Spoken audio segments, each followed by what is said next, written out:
చంద్రబాబు నాయుడు గారు లాంటి ఒక అద్భుతమైన వ్యక్తిని తీసుకెళ్లి జైల్లో పెడితే దిక్కుమొక్కు లేకుండా అప్పుడు అందరూ అనుకున్నారు చాలామంది, ఈ విధానంలో మార్పు రావాలి, అర్హత ఉన్న వాళ్ళు రాజకీయాల్లో పైకి రావాలి తప్ప కులాల్ని బట్టి కాదు అని చెప్పి ఒక మంచి నిర్ణయం తీసుకున్నారు. కాబట్టే మన చంద్రబాబు నాయుడు గారు అంత అఖండ విజయాన్ని సాధించారంటే దానికి కారణం ఒక కమ్మవారు మాత్రమే వేశారు. ఆ ఓట్లు అందరూ వేశారు, అన్ని కులాల వాళ్ళు వేశారు, అన్ని మతాల వాళ్ళు వేశారు, అన్ని అందరూ కూడా వేశారు. కాబట్టే అంత అఖండమైన విజయాన్ని సాధించాం.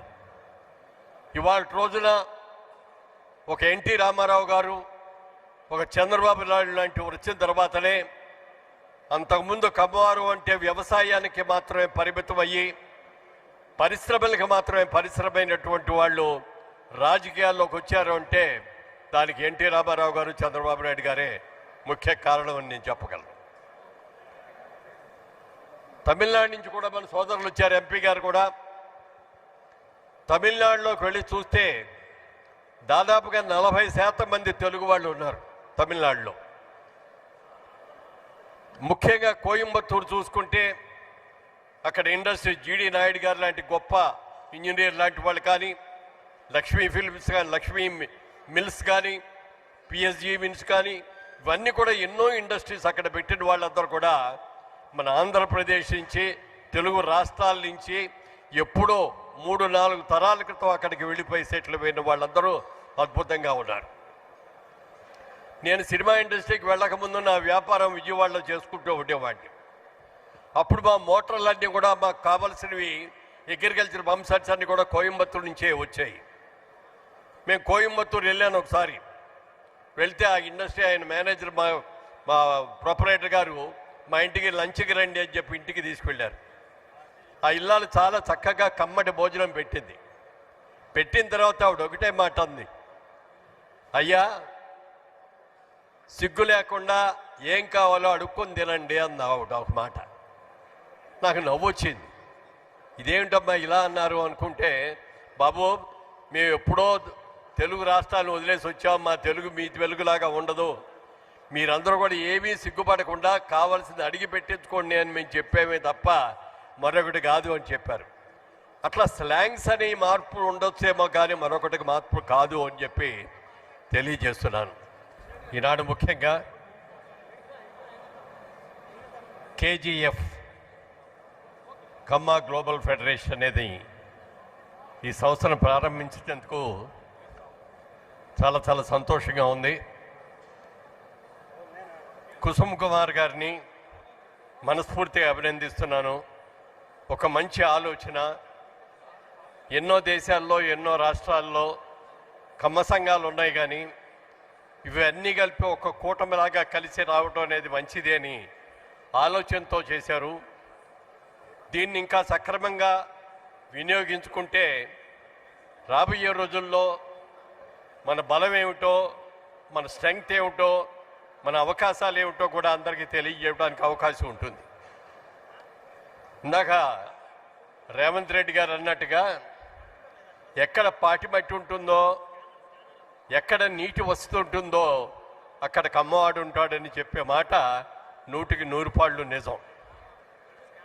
ఏ దేశంలో అయినా సారవంతమైన భూమి ఉంది, నీటి వసతి ఉంది అంటే అక్కడికి వెళ్ళి కష్టపడి పనిచేసి పంటలు పండించేటువంటి గొప్ప తత్వం ఎవరికి ఉంది అంటే కమ్మవారికి మాత్రమే ఉంది.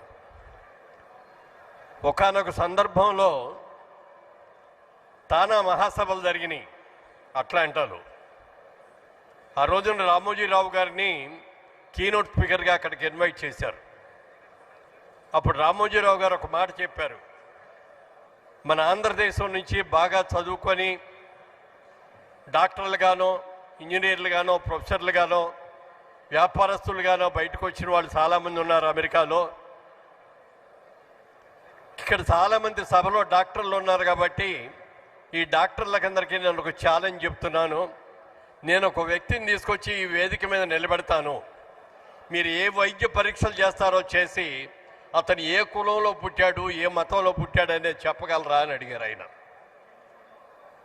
ఎందుకంటే పుట్టుకతో ఎవరు ఏ కులంతోనూ పుట్టం ఏ మనకి. పెరిగేటప్పుడు మనకి కుటుంబ వాతావరణం బట్టి మన కులం అనేది వస్తుంది. ఈ కులాలు అనేవి కూడా మనం చేసే పనులు బట్టి కొంత విభజన జరిగిన తర్వాత వచ్చిన ఈ కులాలు. ఏ కులమైనా ప్రతి కులాన్ని ప్రతి వాళ్ళు కూడా అభినందించడం తప్పులేదు. కానీ ఇతర కులాల్ని వాడిని దురభిమానంతో చూడటం మాత్రం కరెక్ట్ కాదు. అందరూ బాగుండాలి, అందులో మనం కూడా ఉండాలి అని మనం కోరుకోవాల్సిందే తప్ప ఒకరి మీద ఒకరు ద్వేషభావంతో మాత్రం ఎట్టి పరిస్థితుల్లో ఉండకూడదు. గతంగా చూసుకుంటే గత 5 సంవత్సరాలుగా ఆంధ్రప్రదేశ్ రాష్ట్రంలో ఎక్కడికి వెళ్ళినా జరిగే పరిస్థితులు మీకు అందరికి కూడా తెలుసు. ఏమేమి జరిగినాయో, ఎంతమంది ఎన్ని ఇబ్బందులు ఫేస్ చేశారో కూడా తెలుసు. పరిస్థితి ఎలా వచ్చేసిందంటే మొన్న ఎన్నికలకు ముందుకు వరకు మేము కమ్మవారం అని చెప్పుకోవడానికి కూడా భయపడాల్సి వచ్చేటువంటి పరిస్థితి వాతావరణాన్ని కల్పించారు. ఉభయ తెలుగు రాష్ట్రాల్ని అద్భుతంగా అభివృద్ధి చేసినటువంటి గతంలో కర్ణాటక రాష్ట్రంలో సుబ్రహ్మణ్య నాయుడు గారు వాళ్ళందరూ కూడా వచ్చారు. బెంగళూరులో ఒకసారి కమ్మ మహాసభ జరిగింది. అక్కడ ప్యాలెస్ గ్రౌండ్స్లో చేశారు. ఎంత అద్భుతంగా చేశారంటే మాట్లాడు 1,00,000 మంది పైగా ఆ రోజున కమ్మవారు అక్కడికి వచ్చారంటే నేను నా జీవితంలో ఎప్పుడూ అంతమంది కమ్మవారిని ఒక వేదిక దగ్గర ఒక సభలోనూ చూడటం అనేది జరగలేదు. అదే ఫస్ట్ టైం. అంత అద్భుతంగా వచ్చారు. ఇవాళ కర్ణాటక రాష్ట్రంలో వ్యవసాయదారులు ఎవరు అంటే కమ్మవారు అని చెప్పి మనం ఘనంగా చెప్పుకోగలం. అలాంటి సభని తొందరలో మళ్ళీ కర్ణాటకలో కూడా చేయబోతున్నామండి అని చెప్పి సుబ్రహ్మణ్యం నాయుడు గారు చెప్పారు. చాలా సంతోషం అండి. ఆ సభలో తప్పకుండా వస్తాం, మేమందరూ కూడా వస్తాం, మేమందరూ కూడా చేస్తామని చెప్పి మీకు అందరికీ కూడా మాటిస్తూ, మరి కుసుమ్ గారు చేస్తున్నటువంటి ఈ కృషిని మనస్ఫూర్తిగా నేను అభినందిస్తూ, మా సహకారం ఎప్పుడు ఏది విధంగా కావాలన్నా మేము సిద్ధంగా ఉన్నామని చెప్పి రాబోయే రోజుల్లో ఈ సభల్ని ఇంకా ఇంకా ఇంకా ఘనంగా చేద్దామని మనం చేస్తూ సెలవు తీసుకున్నాం. జై హింద్. నెక్స్ట్ కర్ణాటక పిసిసి గురప్పనాయుడు గారు, అదేవిధంగా కర్ణాటక కమ్మ సంఘం రాజగోపాల్ నాయుడు గారు మాట్లాడాల్సిందిగా కోరుతున్నాం.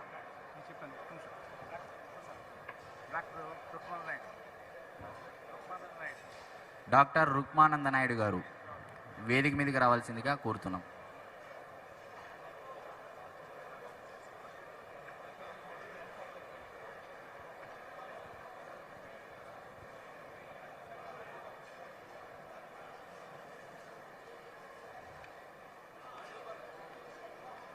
రాజగోపాల్